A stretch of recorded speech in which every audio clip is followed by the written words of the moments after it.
ફતેપુરામાં સરકારી શાળાઓમાં ઉપયોગમાં લેવાતી શૈક્ષણિક સામગ્રી ખાનગી શાળામાં ઉપયોગમાં લેવાતી હોવાનો મામલો સામે આવ્યા બાદ હવે વહીવટીતંત્ર હરકતમાં આવ્યું છે। ટચ ધ લાઇટ નામક ખાનગી શાળામાં તપાસ દરમિયાન સરકારી શૈક્ષણિક સાધન સામગ્રી મળી આવતા શાળાને સીલ મારી સામગ્રી જપ્ત કરવામાં આવી છે। મામલાની ગંભીરતા જોતા ગુજરાત રાજ્યના પ્રાદેશિક કમિશનર ફતેપુરા પહોંચ્યા છે। સાથે જ જિલ્લા પ્રાથમિક શિક્ષણ અધિકારી અને જિલ્લા શિક્ષણ અધિકારી દ્વારા પણ તપાસ શરૂ કરવામાં આવી છે। આ મામલે સરકારી શાળામાં ફરજ બજાવતા શિક્ષકોની ભૂમિકામાં પણ તપાસ હેઠળ આવી છે।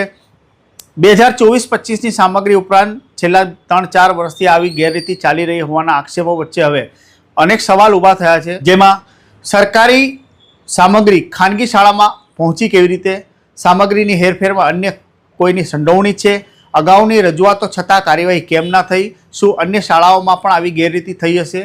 આ પ્રકારના પ્રશ્નો ઉઠવા પામ્યા છે। હવે ઉચ્ચ કક્ષાએથી તપાસમાં સમગ્ર મામલામાં કોની ભૂમિકા સામે આવે છે અને જવાબદારી કોની નક્કી થાય છે તેના પર સૌની નજર છે। મહત્વપૂર્ણ બાબત એ છે કે કોઈપણ સરકારી શાળા અથવા કોઈપણ સરકારી કચેરી હોય તેમાં સરકારમાંથી આવતી સાધન સામગ્રી માટે આવક જાવકનો રજિસ્ટર હોય છે।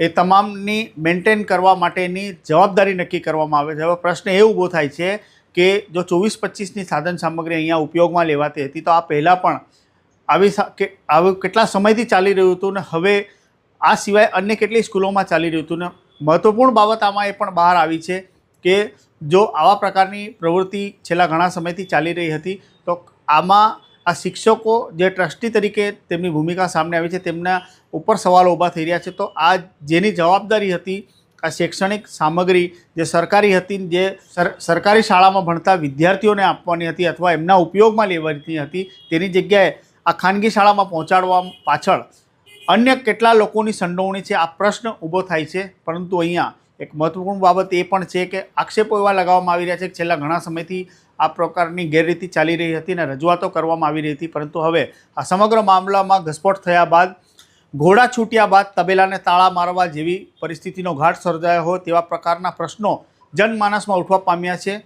અગાઉ પણ આ પ્રકારની ગેરરીતિ ઘણી જગ્યાએ સામે આવી છે અથવા તો અન્ય વિભાગોમાં સામે આવી છે ને ઉચ્ચ લેવલથી તપાસ શરૂ કરવામાં આવે છે, પરંતુ એ તપાસનો શું નિકાલ આવ્યો, તેનો શું અહેવાલ આવ્યો તે પબ્લિક ડોમેનમાં મૂકવામાં આવતો નથી।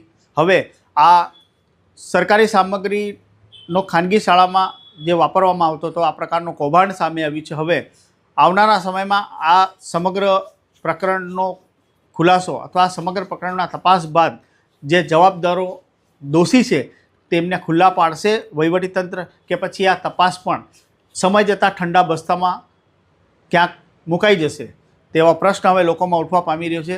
તમે